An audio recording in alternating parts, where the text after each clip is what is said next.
We close with an essay. Novelist Janine Capo-Crusett grew up in Miami and attended Cornell University in upstate New York. In addition to adjusting to the cold, Janine learned to navigate campus as a first-generation college student. Tonight, she shares thoughts on why colleges need to do better at welcoming students like her. It took me going away to college to learn that by doing so, I'd become something called a first-generation college student.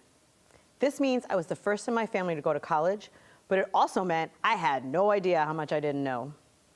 For instance, my family stuck around for all of freshman orientation because the paperwork about move-in day didn't explicitly state when they should leave. So we assumed they needed to be there the whole week. Long after other families had taken off, mine was still following me around as I registered for classes or during the school-mandated swim test. I was glad to have them there, but it did make for some awkward meals in the dining hall. Aside from going to class, I had no roadmap for what I was supposed to do as a newly minted college student.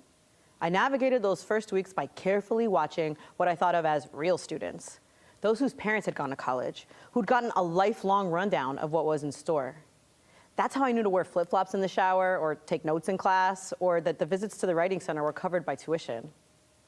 But there was still a lot I couldn't figure out this way. For instance, I dropped a class after realizing the textbooks would cost a couple $100s. By the time I learned that professors often put books on course reserve, it was too late to add it back that semester. Or like when my professor kept saying, "See me in office hours," as if we all knew what that meant. But it took a bad grade on a paper for him to explain to me what office hours were, that he was just waiting around in one place, ready to answer all my questions.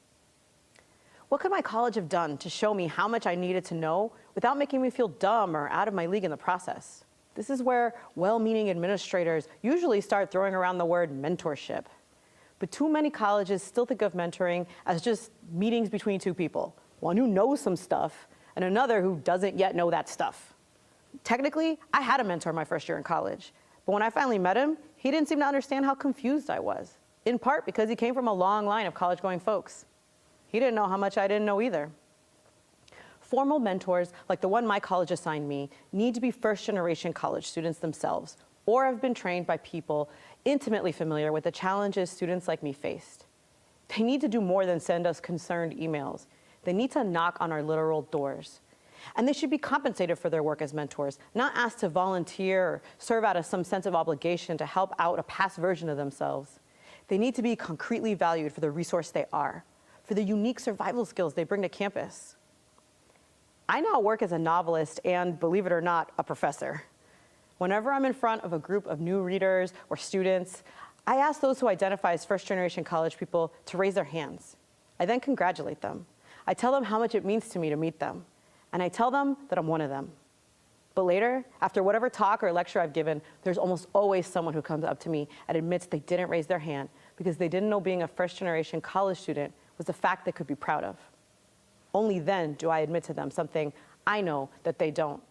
When I was in their place, I wouldn't have raised my hand either. You can find more of our essays on our website at pbs.org/newshour/essays.